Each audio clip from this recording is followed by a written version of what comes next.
Il y a des choses qui ne peuvent pas s'expliquer. Des personnes qui sont toujours malades. Des hôpitaux qui deviennent une routine. Des diagnostics qui ne s'améliorent pas et une fatigue qui n'est pas physique, mais spirituelle. Parce que bien souvent, la maladie entre dans le corps lorsque l'âme a été affaiblie par le doute, l'anxiété, le péché, ou par des portes que nous avons laissées ouvertes sans le savoir. Et il y a quelque chose que presque personne ne te dit. La Bible n'est pas seulement un réconfort, elle est une protection réelle. Ce psaume que tu vas entendre peut couvrir ta vie d'une manière que tu n'imagines pas. Tu n'es pas ici par hasard. Dieu t'a conduit ici pour te donner cette parole, pour t'armer, pour que cette année tu ne te mettes pas à genoux devant la peur, mais devant lui. Car l'ennemi a attaqué avec un esprit de maladie, de dépression, d'insomnie, de douleurs inexplicables, et oui, aussi des maladies physiques. Mais Dieu, qui voit tout, a laissé écrit un bouclier, un psaume, une promesse. Voici le psaume que beaucoup ont utilisé lorsque le diagnostic semblait définitif et qu'ils en sont sortis guéris, alors que tout le monde disait qu'il n'y avait pas de remède et que Dieu disait « Pour moi, rien n'est impossible ». Mais avant de le lire, écoute ceci. Il ne suffit pas de répéter des mots. Ce n'est pas de la magie, c'est de la foi. C'est une décision.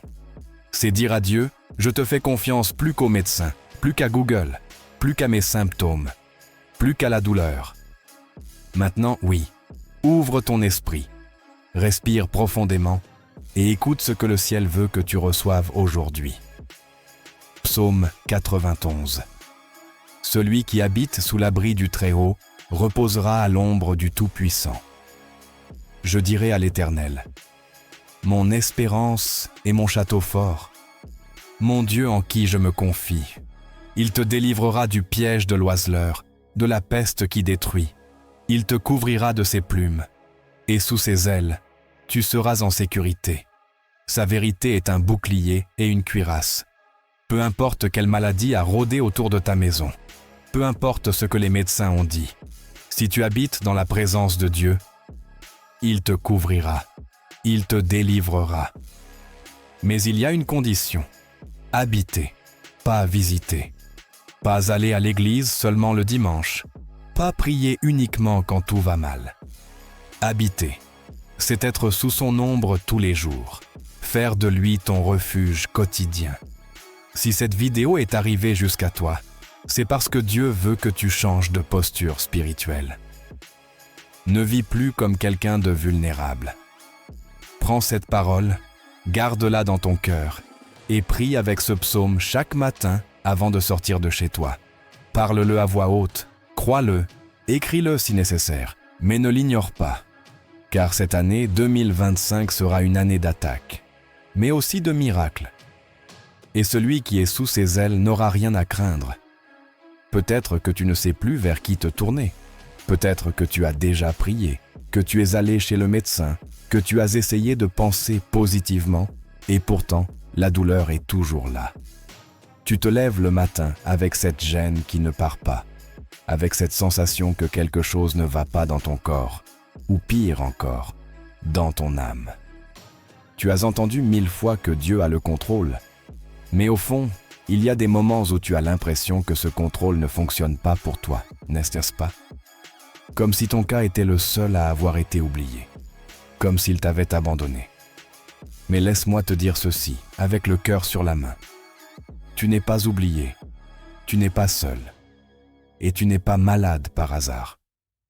Il y a une racine qui va au-delà du physique. Bien souvent, la maladie s'installe là où il y a eu un traumatisme, de l'angoisse, de la solitude. Il y a des corps qui portent le poids de l'âme. Et il y a des maladies qui ne viennent pas du corps, mais de l'environnement spirituel. Et sais-tu ce qui est le plus dangereux? On s'habitue. Tu t'habitues à vivre avec la douleur. Tu t'habitues à l'insomnie, à l'anxiété, aux pilules, à te dire « c'est comme ça que je suis ». Tu te résignes, tu t'éteins. Tu te convaincs que c'est ta vie, mais ce n'est pas vrai. Car il y a une promesse que Dieu t'a faite, que tu ne connaissais peut-être pas, ou que tu connaissais, mais que tu n'as pas activée avec foi. La Bible dit que la foi vient de ce qu'on entend. Et aujourd'hui, tu entends ceci parce que Dieu veut te secouer de l'intérieur. Ce que tu vis n'est pas la fin. Ce message n'est pas juste là pour t'informer. Il est là pour te réveiller, pour que tu ouvres les yeux et que tu reconnaisses qu'il y a du pouvoir dans la parole quand on la vit, quand on la proclame, quand on y croit. Dieu ne t'a pas conduit à cette vidéo pour te divertir. Il t'y a conduit pour te protéger. En 2025, beaucoup de choses vont changer dans le monde. Il y aura plus de chaos, plus de maladies, plus de peur, plus d'attaques. Mais ce sera aussi une année où ceux qui sont couverts par lui verront des miracles. C'est pourquoi il veut te préparer maintenant, pas plus tard. Et si tu entends ceci, c'est qu'il voit ce que tu ne vois pas.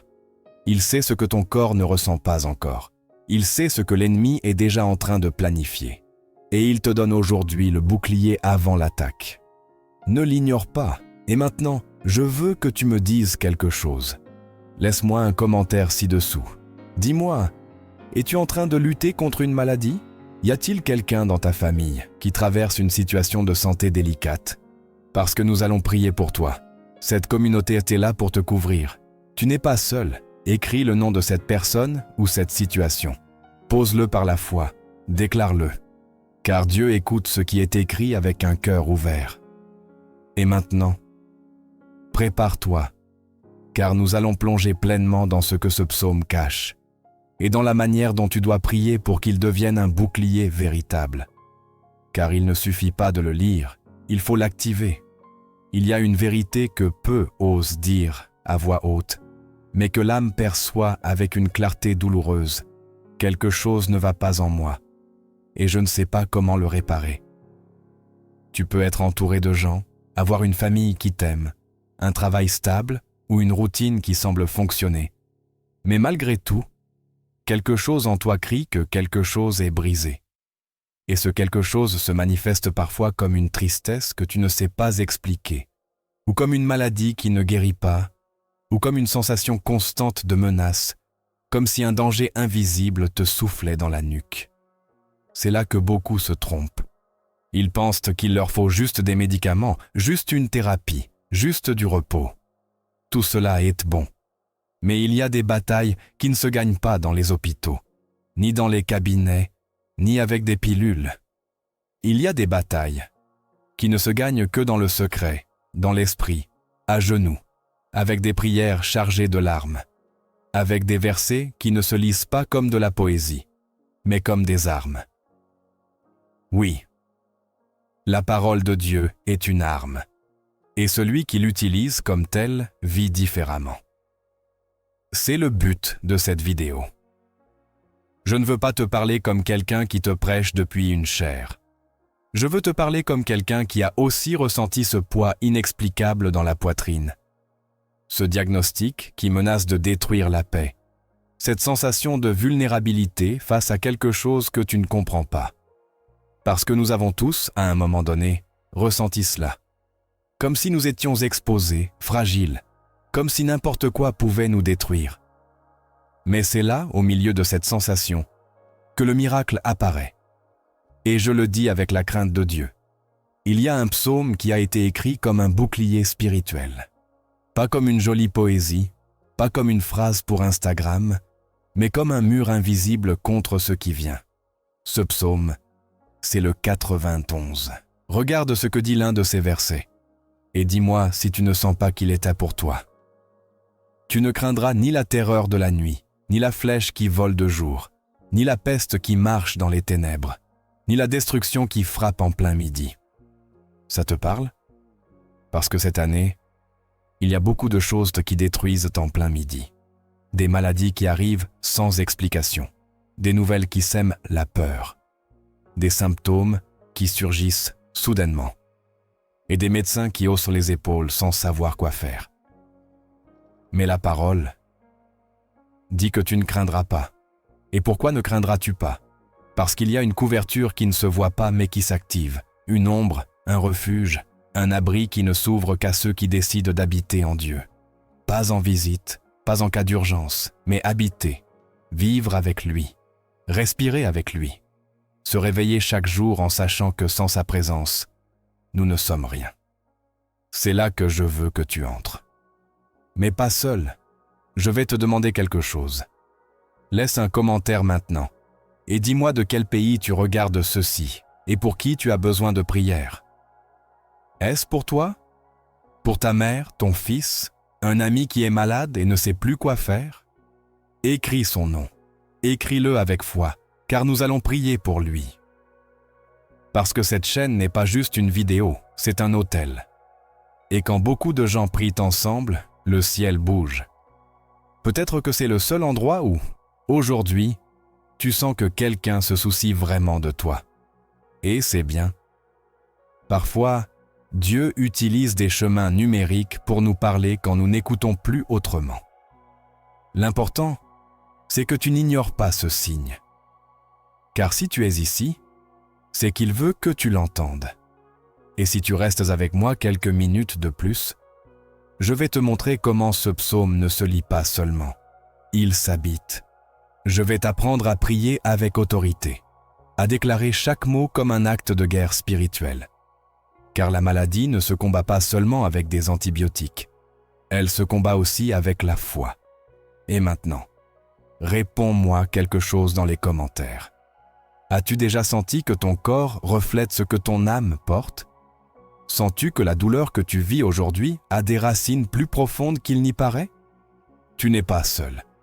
Écris-le. Et nous allons parcourir ce chemin ensemble.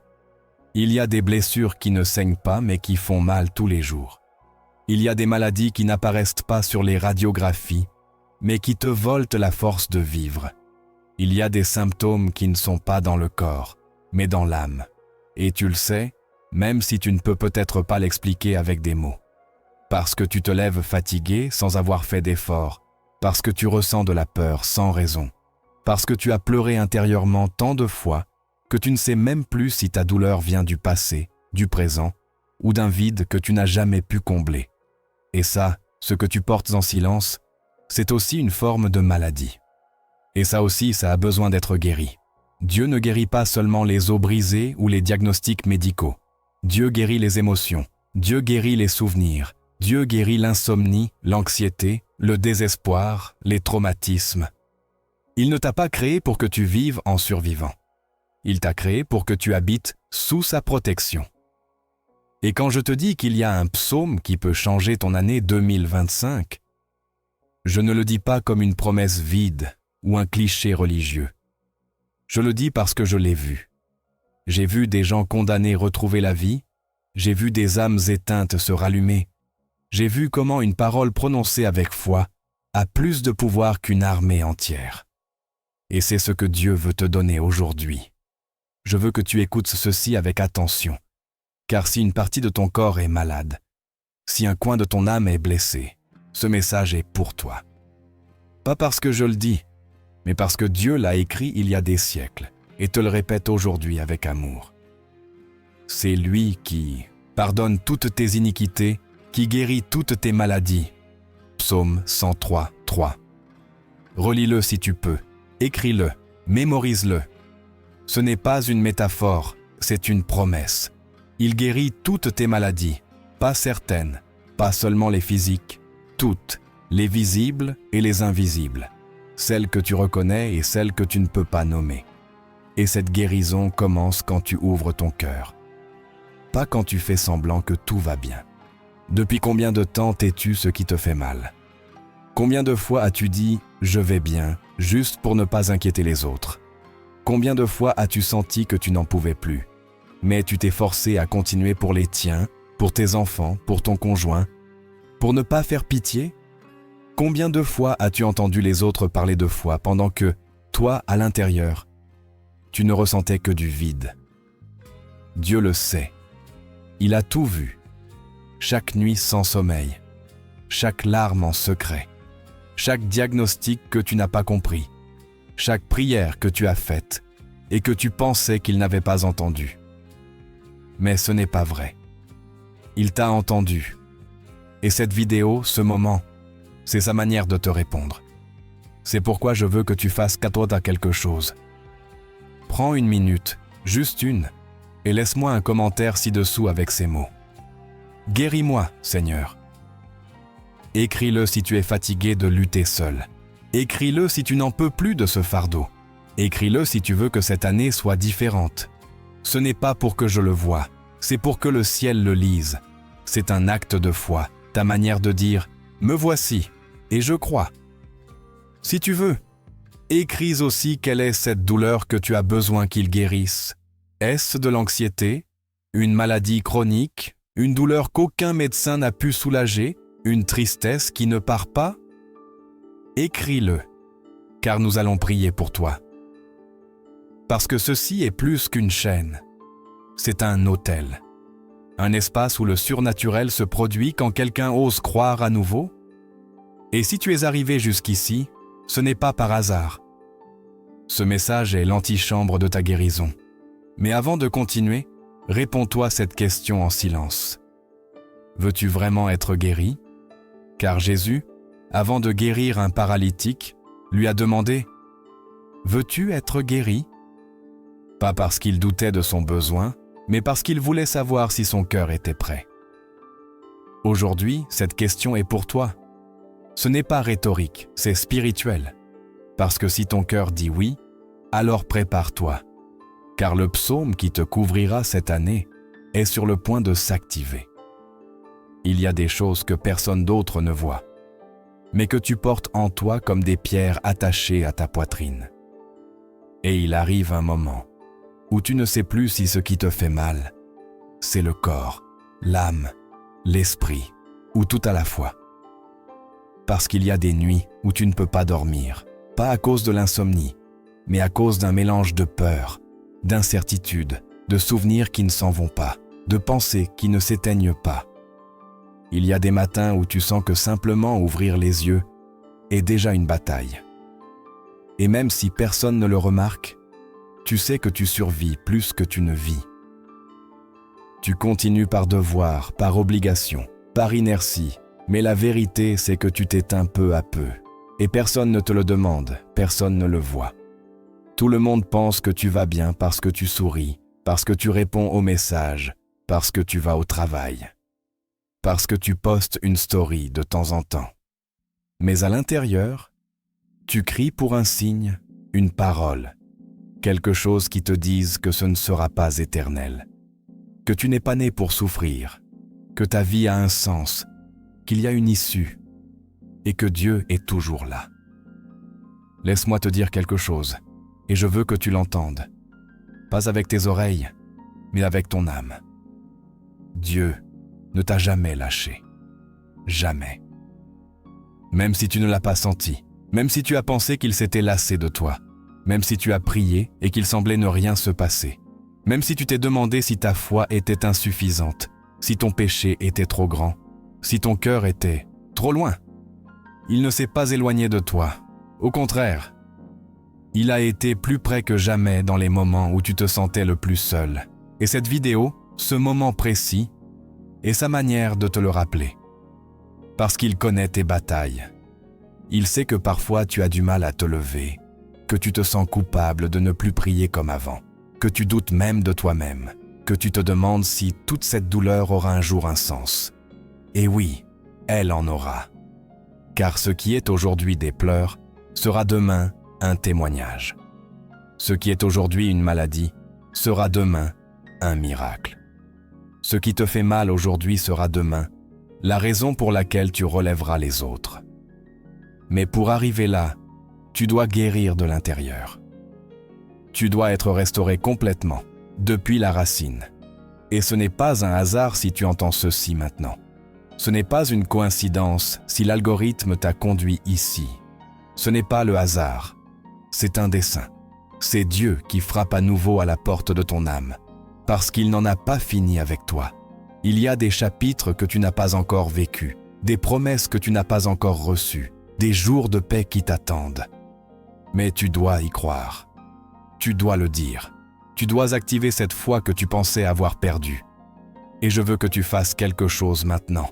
Une petite action, mais puissante. Écris dans les commentaires « Dieu, guéris-moi depuis la racine ». Écris-le ainsi avec tes propres mots si tu veux.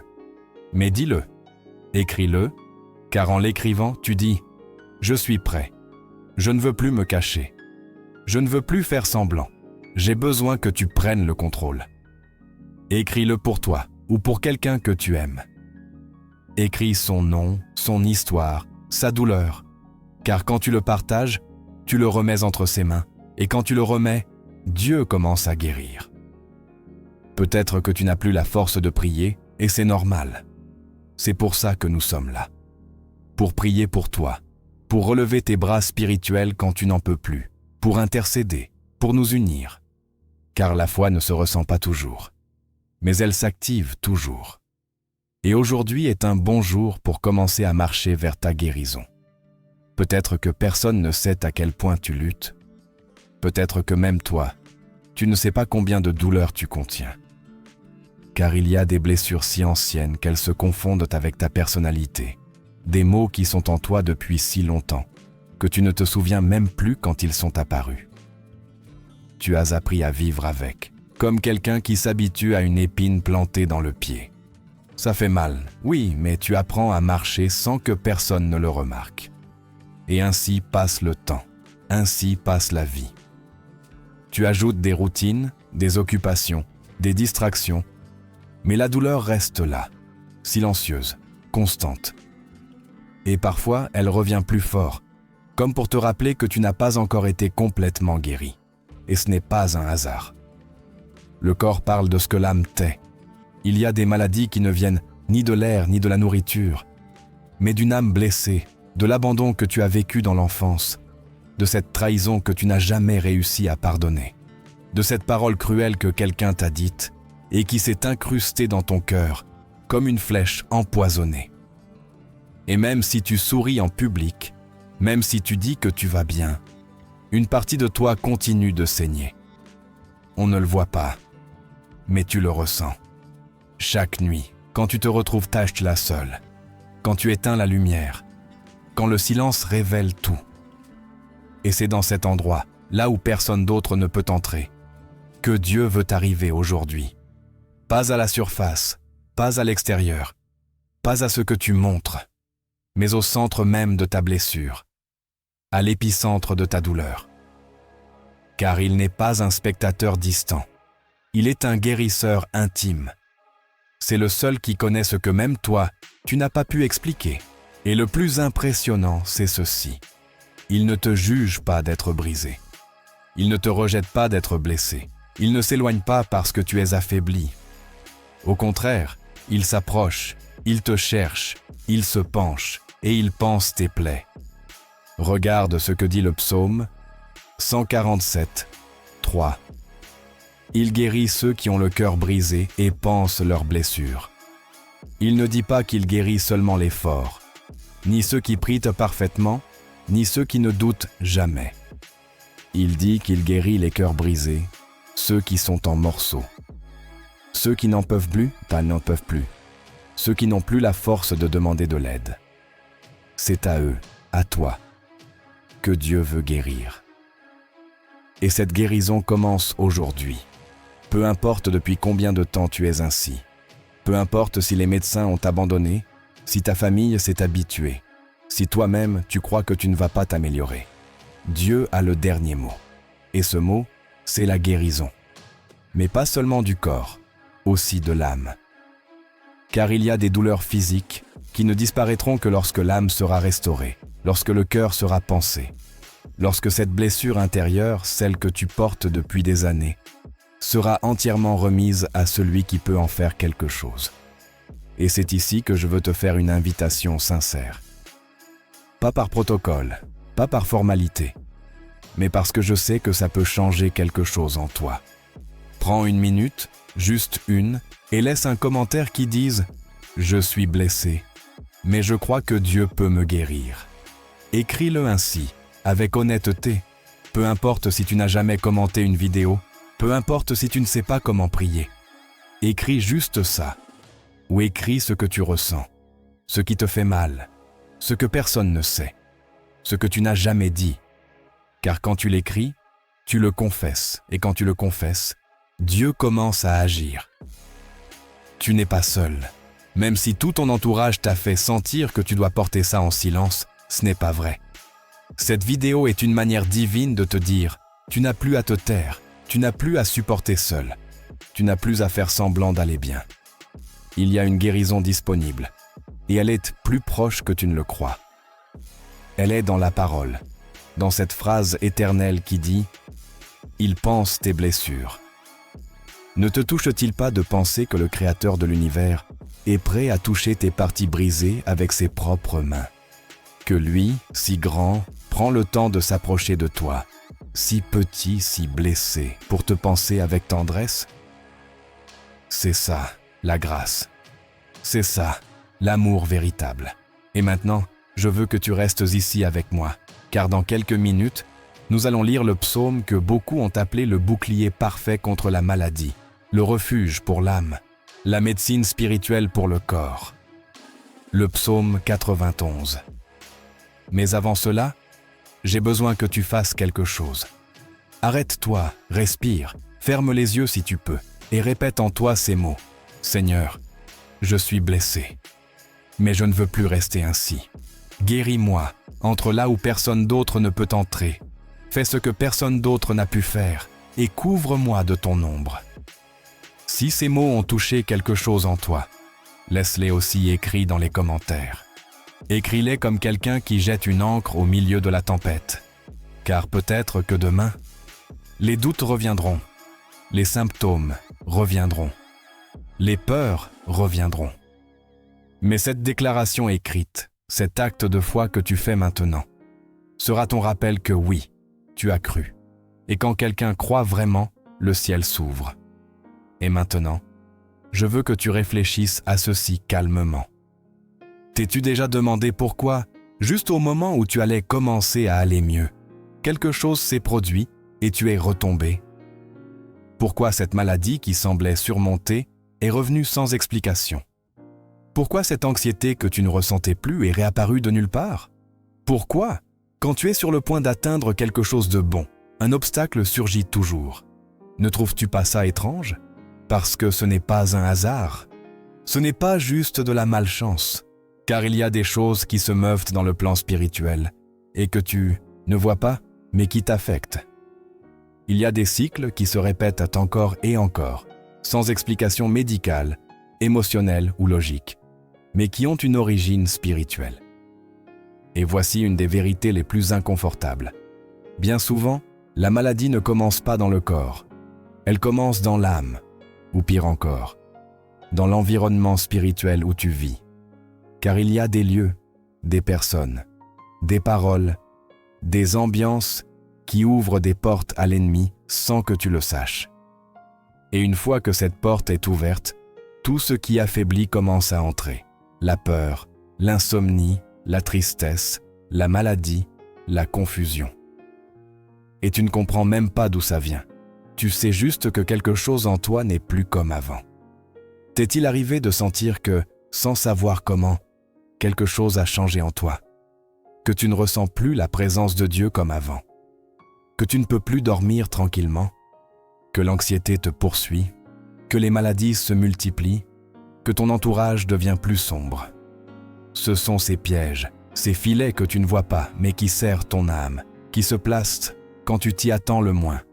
Ce verset te dit quelque chose d'urgent. Seul Dieu peut te délivrer. Lui seul voit les pièges avant qu'ils ne se referment. Lui seul peut briser ce que tu ne savais même pas être lié. Et si ce que tu entends résonne en toi, même si tu ne peux pas l'expliquer, si tu sens qu'il y a quelque chose derrière ce que tu vis, quelque chose d'invisible mais de réel, écris dans les commentaires. Seigneur, révèle ce que mes yeux ne peuvent pas voir. Écris-le comme un acte de confiance, comme une invitation à Dieu, pour qu'il entre dans les recoins les plus cachés de ton âme, ceux que tu ne sais même pas nommer. Car il voit tout.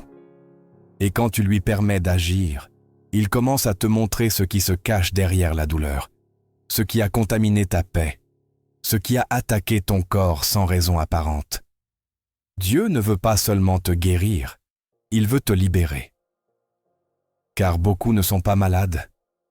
Ils sont enchaînés sans le savoir. Ces chaînes ne font pas de bruit, elles ne se voient même pas, mais elles sont là. Et Dieu veut les briser aujourd'hui. Il veut t'apprendre à vivre sous un niveau de protection spirituelle que tu ne connaissais pas. Il veut que tu découvres que le psaume 91 n'est pas juste un beau texte. C'est un manuel de guerre, un bouclier, une forteresse, une épée. Et si tu l'utilises comme il l'a conçu, rien ne pourra te toucher sans sa permission. Mais avant que nous entrions là-dedans, avant que nous décomposions chaque mot de ce psaume, avant que je te donne les clés pour l'utiliser comme une couverture quotidienne, j'ai besoin de te demander quelque chose. Réponds-moi dans les commentaires, même avec une seule phrase, que penses-tu qu'il y a derrière ta douleur? Crois-tu que c'est juste du stress, une malédiction générationnelle, un traumatisme non résolu, une oppression spirituelle? Quelque chose d'émotionnel que tu n'as pas affronté? Écris-le ou écris simplement. Je ne sais pas, mais je veux le découvrir. Car cette sincérité est le début de tout. Peut-être n'as-tu jamais pensé que ton corps malade n'est qu'un reflet d'une âme blessée. Peut-être as-tu cru que c'était juste une partie de la vie. Mais laisse-moi te dire quelque chose que peu osent dire. Ce n'est pas normal de vivre en te sentant brisé. Ce n'est pas normal d'accepter la douleur comme un mode de vie. Ce n'est pas de Dieu de t'habituer à souffrir. Tu n'es pas né pour vivre vaincu, malade, vide, portant des fardeaux qui ne sont pas les tiens, traînant des chaînes que tu n'as pas choisies. Dieu veut te montrer qu'il y a une sortie, qu'il y a une guérison, qu'il y a un dessein, même dans ce que tu ne comprends pas aujourd'hui. Et si tu restes avec moi quelques minutes de plus, je vais t'emmener pas à pas sur un chemin de révélation qui pourrait changer ta manière de vivre, de prier et de te protéger.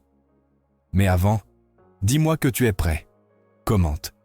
Je suis prêt à voir ce que je n'ai jamais vu. Écris-le avec foi. Écris-le avec des larmes s'il le faut. Mais écris-le. Car ta déclaration en ce moment peut être le début de ta guérison. Imagine un instant ce que ce serait de vivre sans peur. Pas de vivre comme si rien ne se passait.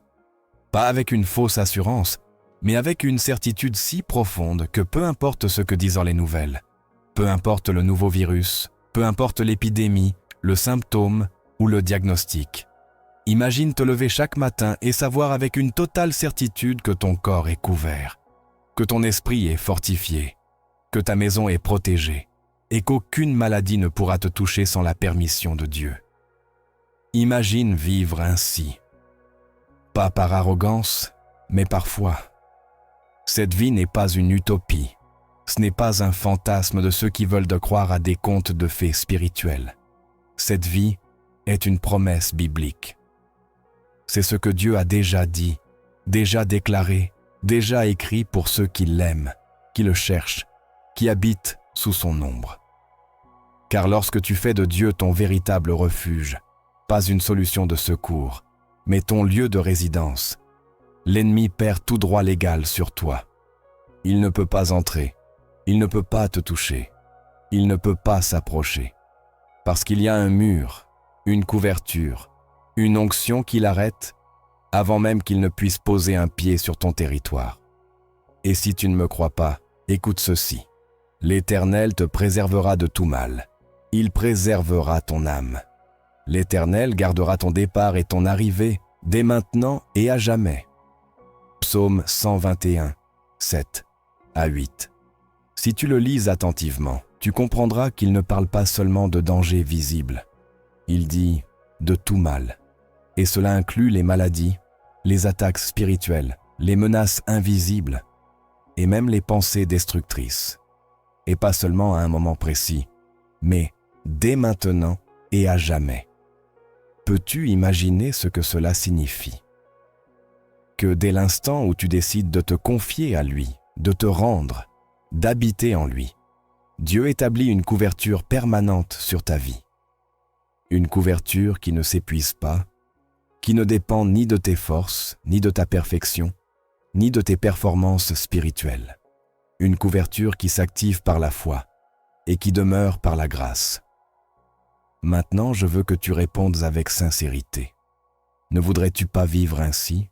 Ne voudrais-tu pas savoir que tu peux sortir de chez toi sans peur de ce que tu pourrais respirer, toucher ou affronter?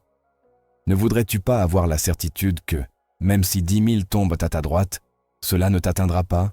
Si c'est le cas, je vais te demander quelque chose de plus. Prends quelques secondes et écris dans les commentaires. Dieu, je déclare que je vivrai sous ta protection totale. Écris-le ainsi, comme un acte de foi. Écris-le comme quelqu'un qui signe un pacte. Écris-le comme quelqu'un qui est prêt à vivre une nouvelle saison spirituelle, avec moins de peur et plus d'autorité. Écris-le, car le ciel a besoin de témoins que tu crois, que tu fais confiance, que tu ne vas plus vivre esclave de la peur, de la douleur ou des symptômes. Tu vas vivre sous une promesse.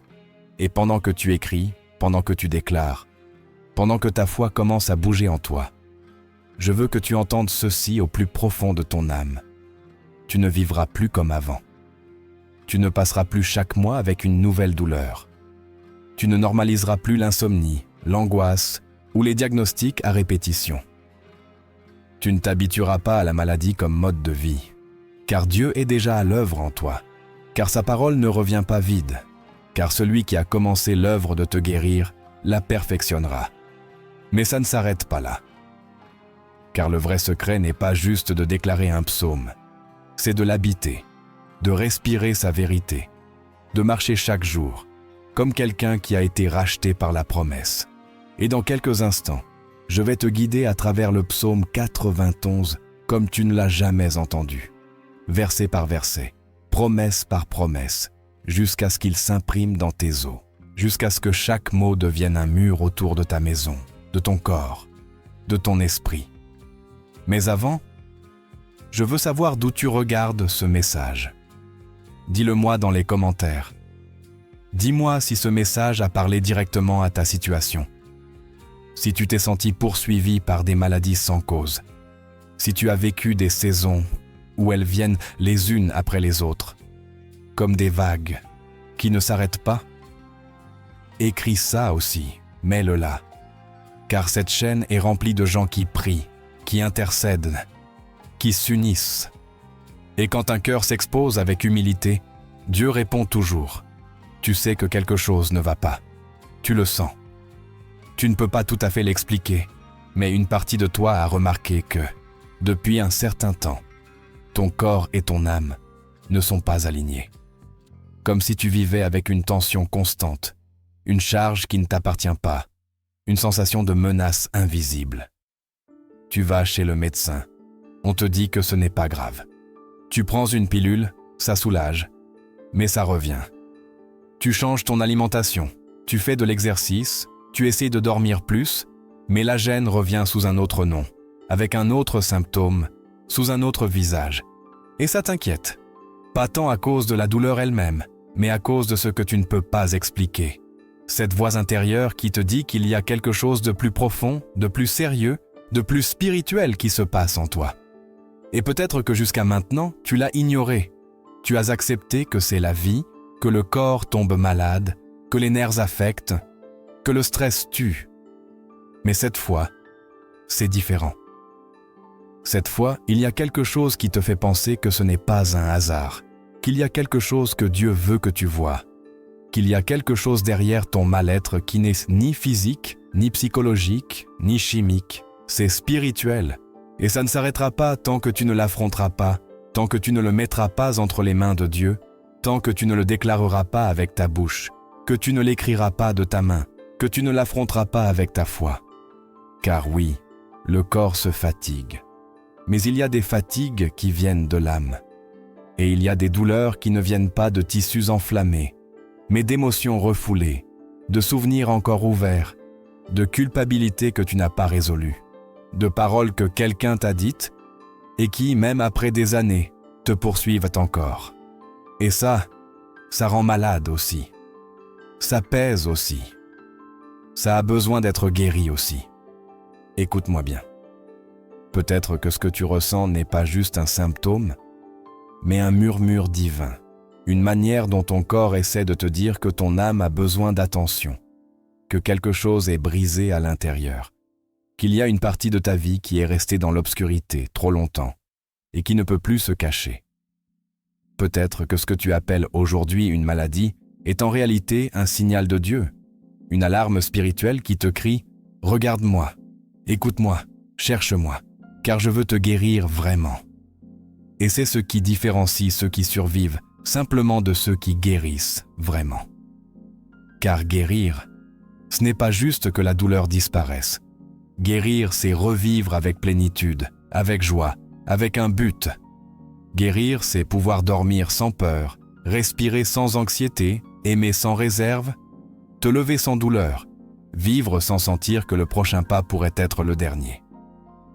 Guérir vraiment, c'est retrouver la confiance en Dieu, en toi-même, en l'avenir. Et si quelque chose en toi sent que ce message est personnel, que ce n'est pas juste une vidéo parmi d'autres, que ce n'est pas un hasard, alors je t'invite à faire quelque chose qui peut changer ton destin.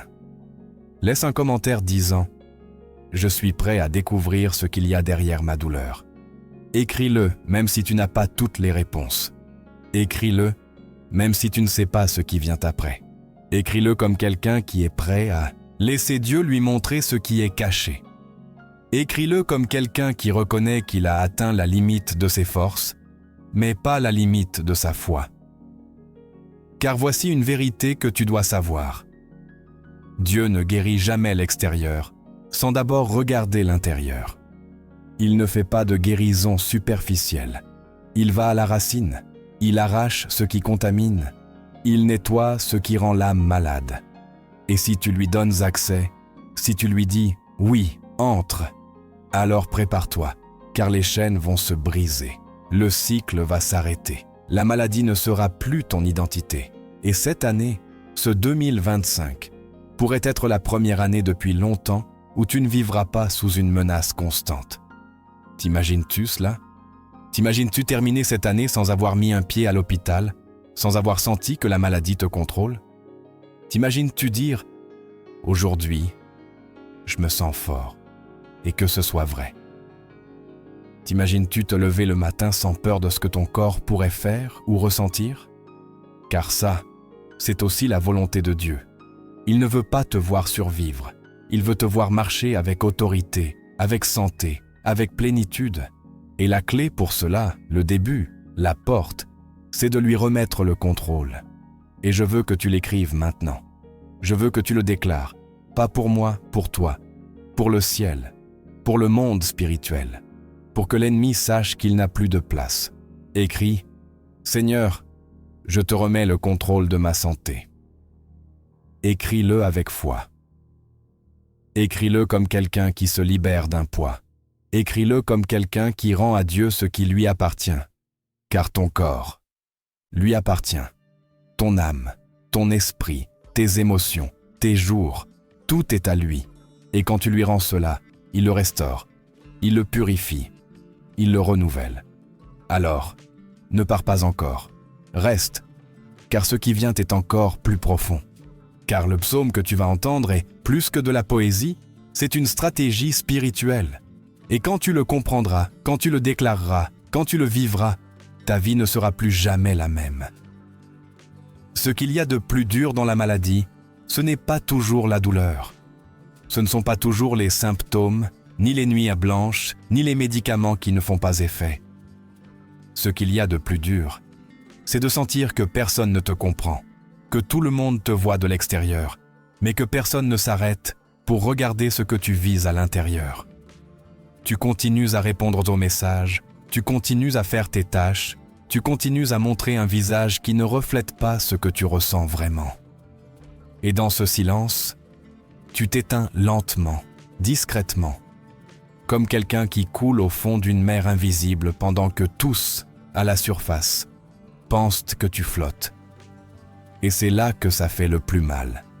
Pas quand le corps crie, mais quand l'âme se tait. Parce que tu es fatigué d'expliquer, de justifier, de demander de l'aide, d'attendre un miracle. Il y a une partie de toi qui s'est déjà résignée, qui ne prie plus comme avant, qui ne croient plus comme avant, qui n'espèrent plus comme avant. Et ça, c'est aussi une maladie. La foi brisée, l'espérance éteinte, le cœur blessé, tout cela rend malade, autant voire plus qu'un virus. Mais personne ne le voit, personne ne te le diagnostique, personne ne te donne une ordonnance pour ça. Et peut-être même que tu t'es senti coupable, parce qu'on t'a dit que le chrétien doit toujours être fort, qu'il doit sourire au milieu de l'épreuve, qu'il ne peut pas douter, qu'il doit avoir la foi en tout temps.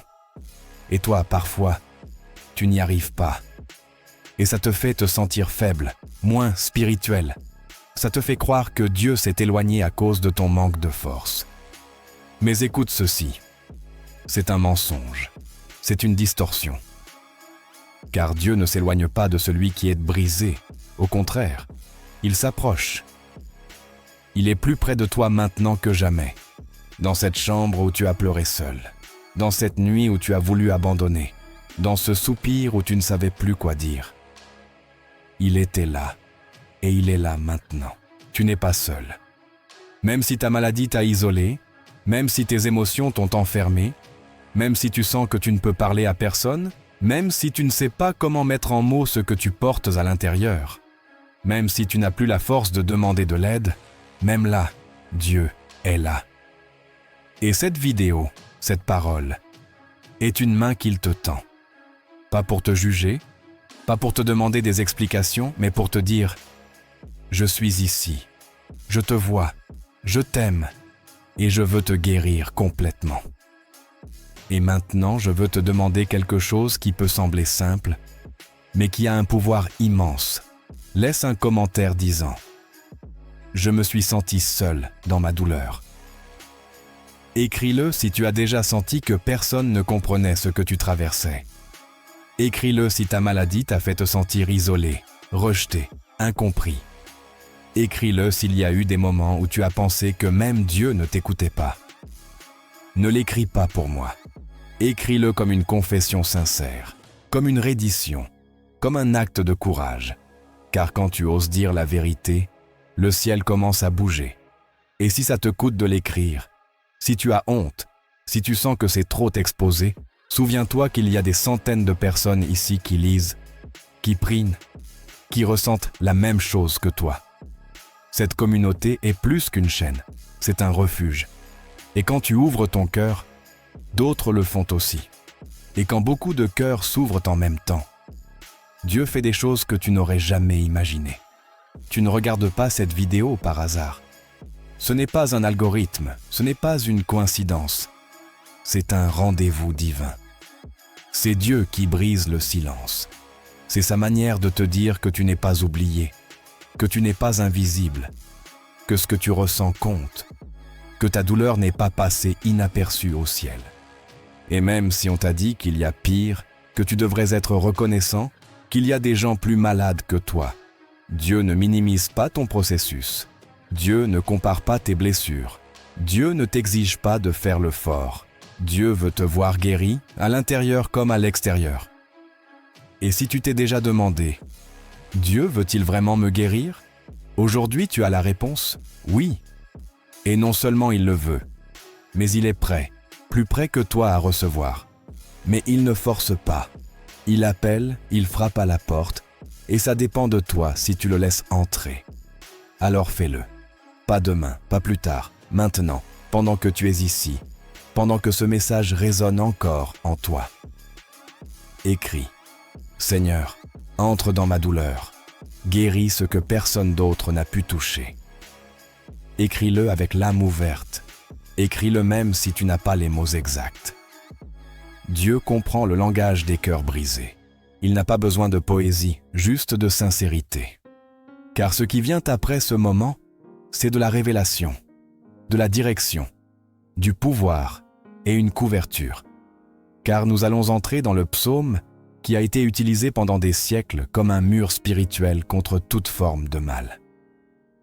Nous allons entrer dans le psaume 91 avec un regard nouveau, pas comme quelqu'un qui le répète par cœur, mais comme quelqu'un qui le reçoit comme un décret personnel, une protection divine, un pacte réel.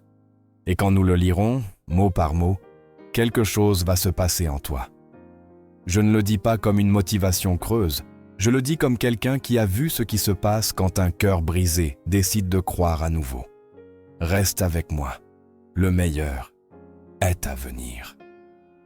Je veux te raconter quelque chose qui n'est pas une théorie, pas une anecdote lointaine, pas quelque chose que j'ai entendu par hasard. C'est réel, c'est arrivé récemment, et ça pourrait arriver à toi. Elle s'appelle Valeria, et peut-être que son histoire ressemble plus à la tienne que tu ne l'imagines.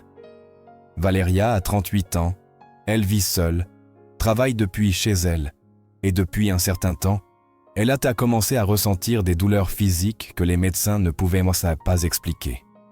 Tout a commencé par une légère fatigue, un manque d'énergie qu'elle attribuait au stress. Mais bientôt, les vertiges sont apparus, l'insomnie, une oppression dans la poitrine qui ne partait pas, et une sensation constante d'angoisse sans raison apparente. Valeria est allée chez le médecin, a fait des analyses, tout était normal. On lui a dit que c'était de l'anxiété, qu'elle devait se reposer, prendre des vitamines. Mais rien ne changeait. Les jours sont devenus des semaines, les semaines des mois. Et ce qui était autrefois de la fatigue s'est transformé en peur. Une peur silencieuse, une peur de tomber malade, de ne plus pouvoir se lever, de ne plus jamais être la même, une peur de mourir seule. Et le pire, c'est que personne ne comprenait. Personne ne la prenait au sérieux. Jusqu'à ce qu'un jour, complètement brisée, elle tape sur YouTube « Parole de Dieu pour guérir le corps et l'âme ». Elle n'attendait rien. Elle avait juste besoin d'entendre quelque chose, n'importe quoi. Et une vidéo est apparue. Une vidéo comme celle-ci, où quelqu'un parlait de la manière dont beaucoup de maladies commencent dans l'âme. Où quelqu'un disait que Dieu guérissait encore, qu'il y avait des psaumes qui n'étaient pas juste de la poésie montana, mais une médecine spirituelle. Valeria n'était pas une femme religieuse. Elle avait grandi dans la foi, mais s'en était éloignée. Pourtant, quelque chose en elle a tremblé.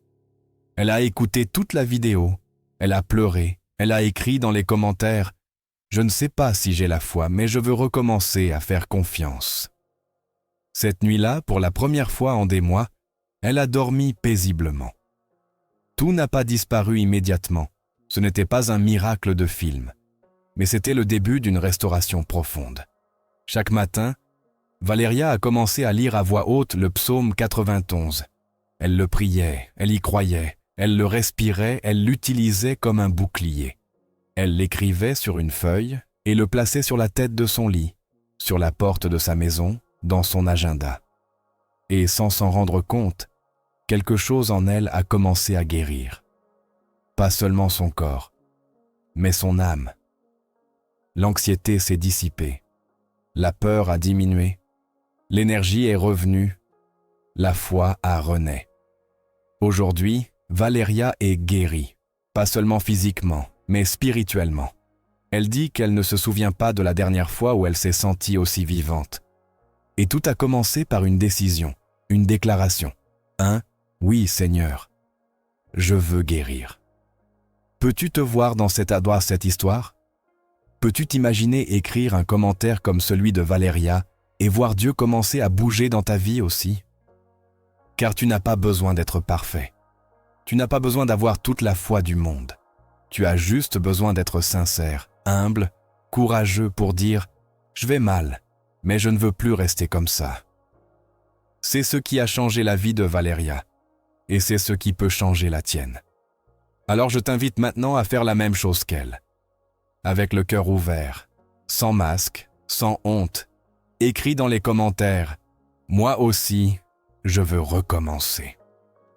Peu importe si tu penses que ta situation est plus difficile, peu importe si tu as douté avant, peu importe si tu as déjà tout essayé, écris juste ça, écris-le comme un premier pas, comme une clé qui ouvre une porte spirituelle fermée depuis des années. Écris-le comme quelqu'un qui ose croire à nouveau. Car si Dieu l'a fait pour Valeria, s'il l'a relevé quand personne d'autre ne le pouvait, il peut le faire pour toi aussi.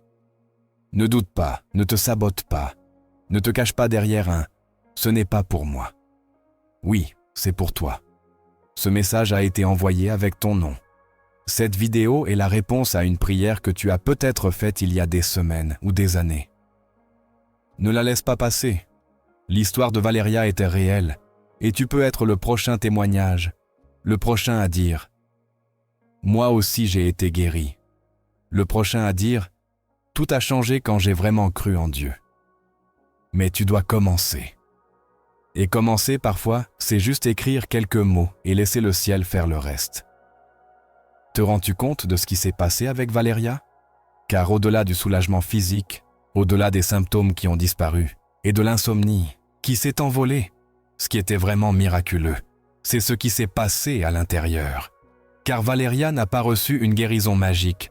Ce n'était pas une formule, ce n'était pas un tour spirituel, c'était une transformation.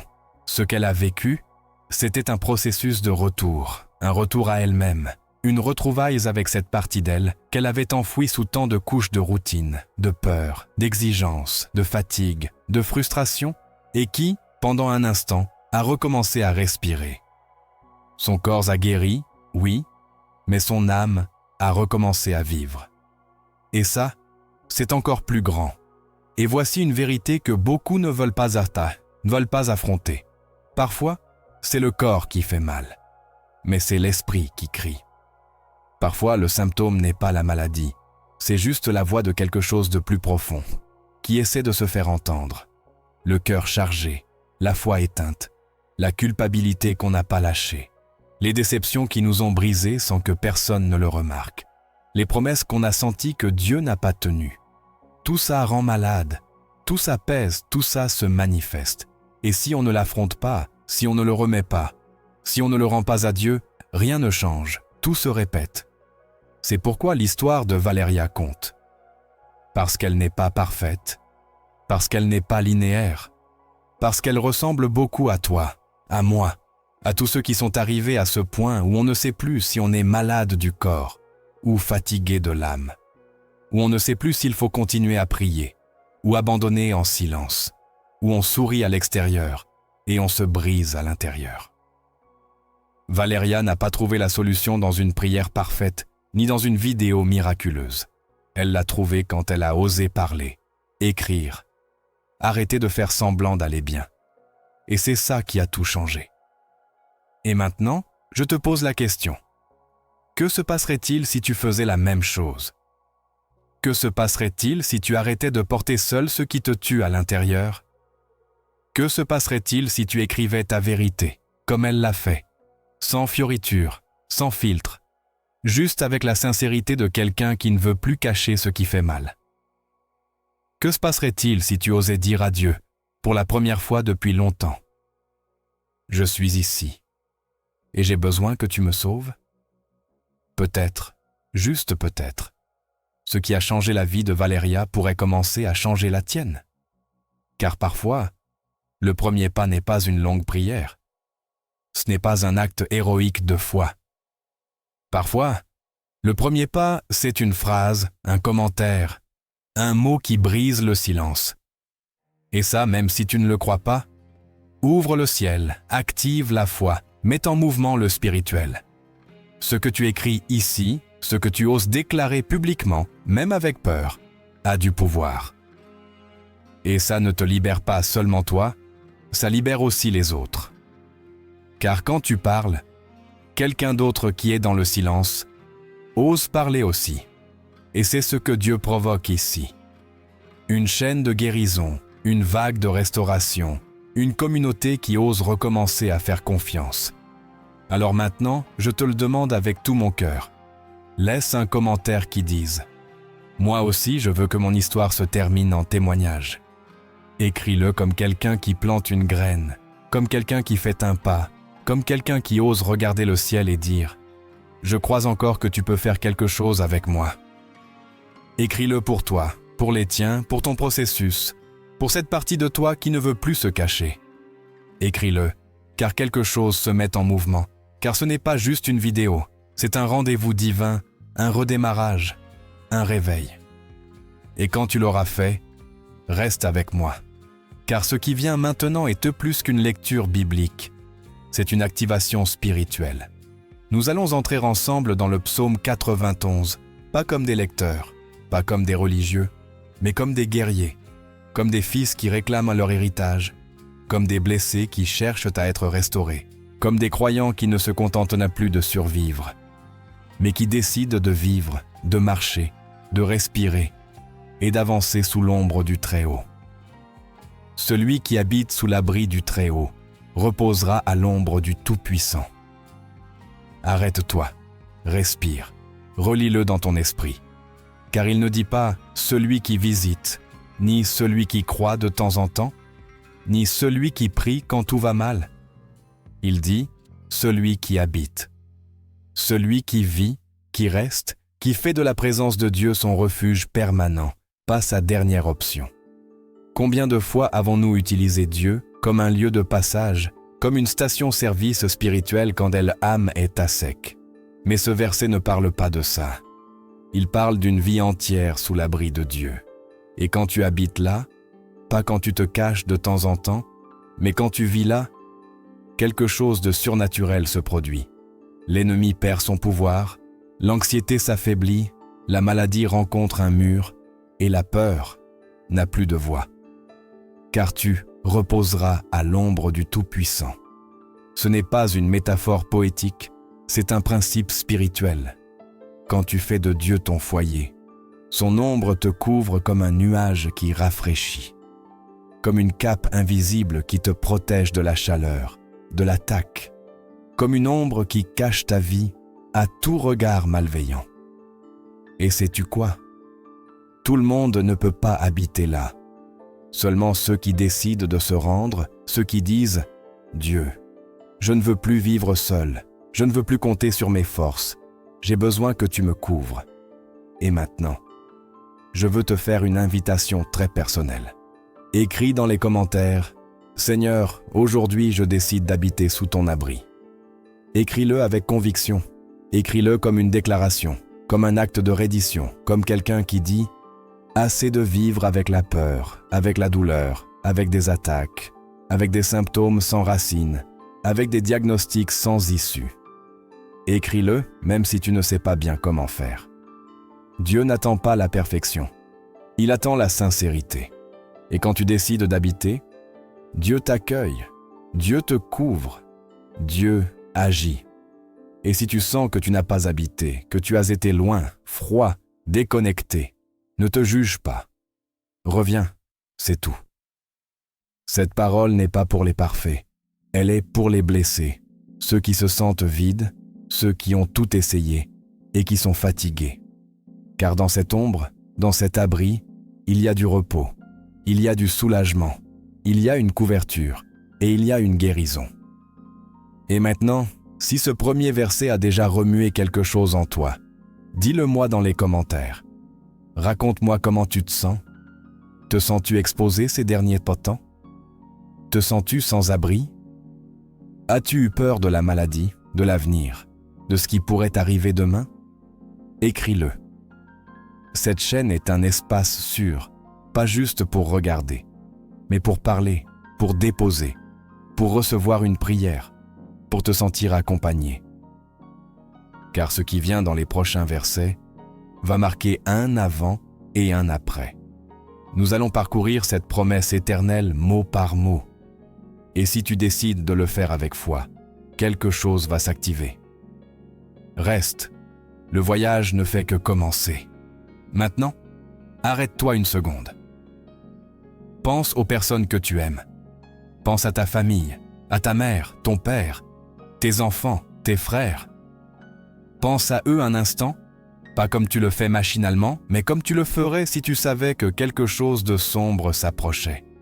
Car bien souvent, nous vivons avec cette angoisse silencieuse que quelque chose puisse leur arriver, qu'ils tombent malades, qu'ils souffrent, qu'ils soient attaqués de manière que nous ne pouvons pas contrôler.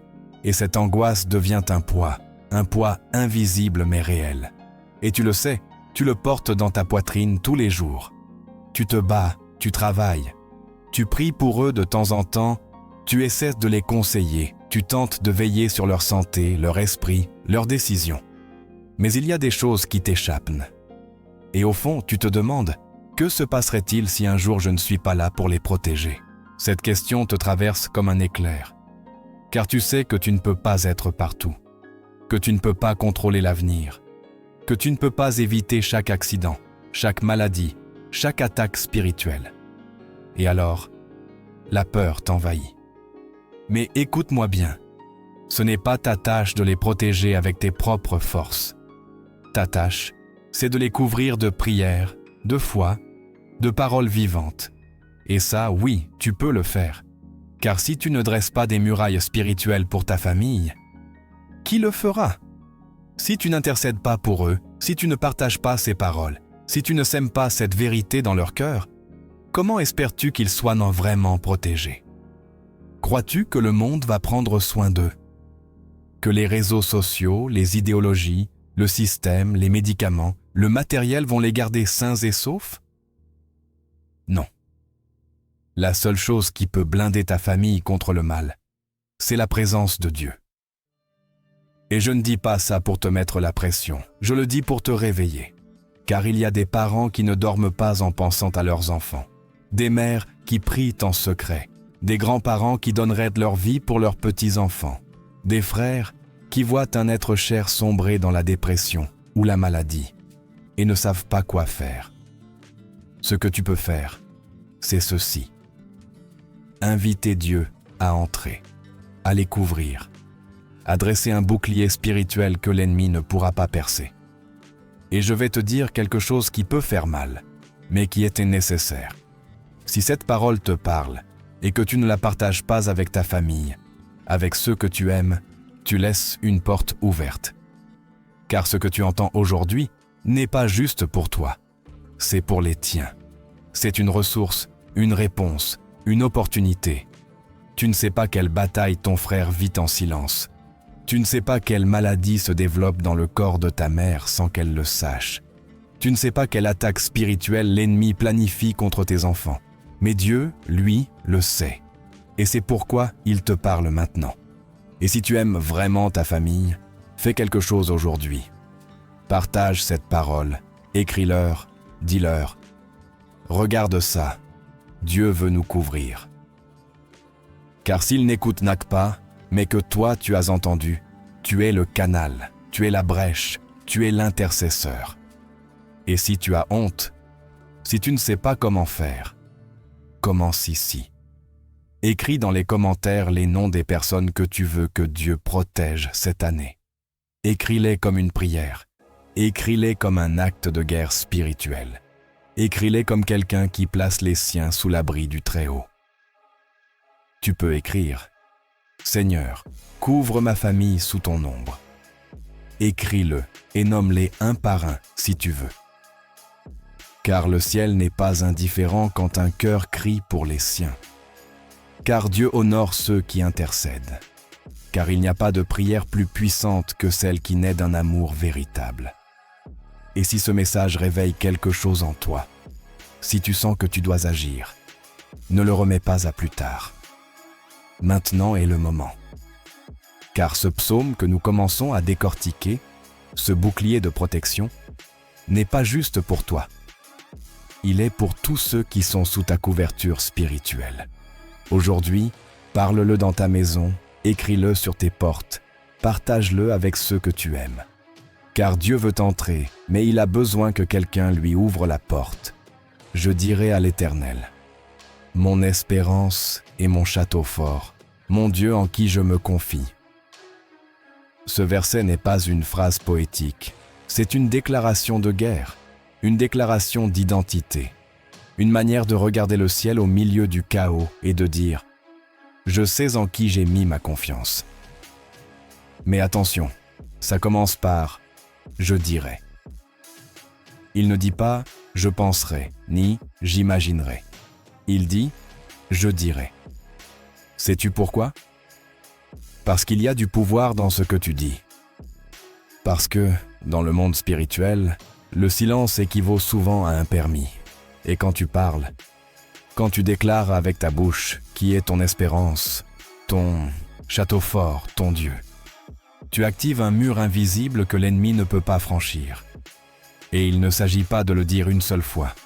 Il s'agit d'en faire une pratique, de le répéter tous les jours si nécessaire. d'en faire une partie de ta prière, de ta routine, de ton atmosphère spirituelle. Car ce monde est rempli de voix, les nouvelles, les réseaux sociaux, les pensées, les gens. Et beaucoup de ces voix nourrissent la peur, le chaos, le doute.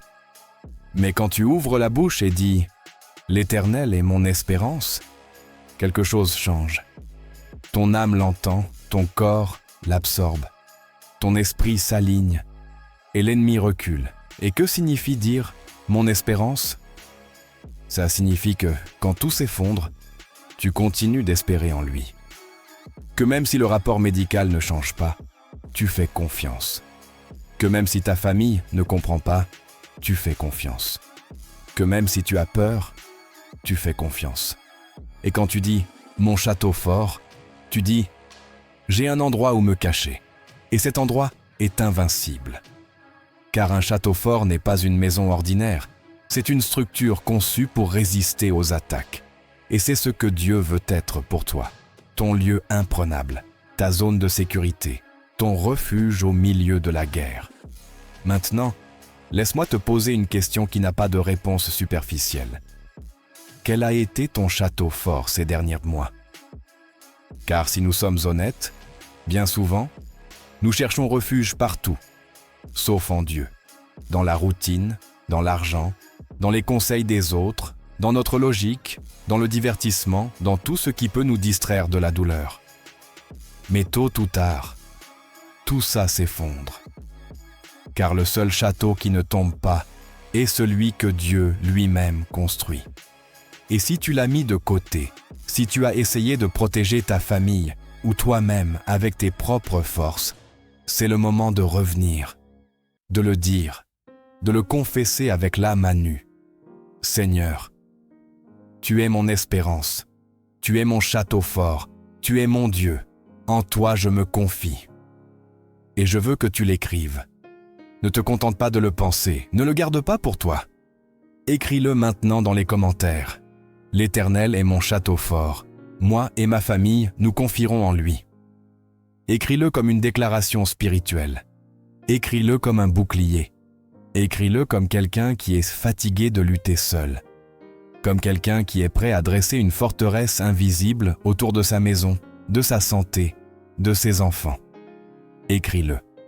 Car il y a un monde spirituel qui a besoin d'entendre ta voix. Car ton silence ne te protège pas, mais ta foi parlée, écrite, déclarée, oui. Et si, en écoutant ceci, tu te rends compte que, pendant longtemps, ton espérance était dans des choses fragiles, ne te punis pas. Reviens, c'est tout. Dis simplement à Dieu, « Aujourd'hui, je veux que tu sois mon château fort. » Et s'il y a quelqu'un dans ta famille qui est perdu, confus, sans direction, déclare-le aussi pour lui, pour elle, pour cet enfant qui s'est éloigné, pour cette mère qui a cessé de croire, pour ce frère qui vit dans la peur. Écris leur nom dans les commentaires, mets-les entre les mains de Dieu, dresse un mur avec tes mots, intercède.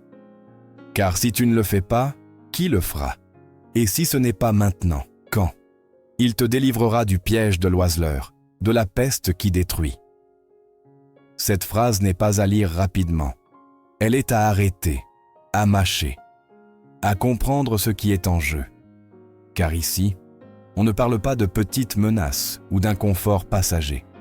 On parle de deux choses qui détruisent des vies en silence depuis le début des temps.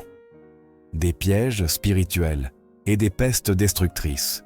Et les deux ont un objectif commun. Te briser de l'intérieur. T'éloigner de Dieu. Attaquer ta famille. Détruire ta foi. Le pride, piège de l'oiseleur. C'est la trappe invisible que l'ennemi prépare soigneusement, avec patience, avec stratégie, avec subtilité. Il ne vient pas comme une attaque évidente, il ne vient pas avec une pancarte disant « Ceci vient de l'ennemi ». Il vient déguisé en habitude, en distraction, en amitié toxique, en conseil innocent, en découragement constant, en doute qui semble logique, en petites décisions qui paraissent anodines, mais qui, quand tu t'y attends le moins, t'ont déjà piégé. Tu es déjà fatigué, déconnecté, malade, sans force pour prier, sans envie de continuer. Et tu ne sais même pas comment tu en es arrivé là. T'est-il arrivé de sentir que, sans savoir comment, quelque chose a changé en toi? Que tu ne ressens plus la présence de Dieu comme avant? Que tu ne peux plus dormir tranquillement? Que l'anxiété te poursuit? Que les maladies se multiplient? Que ton entourage devient plus sombre? Ce sont ces pièges, des filets que tu ne vois pas mais qui enserrent ton âme, qui se placent quand tu t'y attends le moins. Et ce verset te dit quelque chose d'urgent.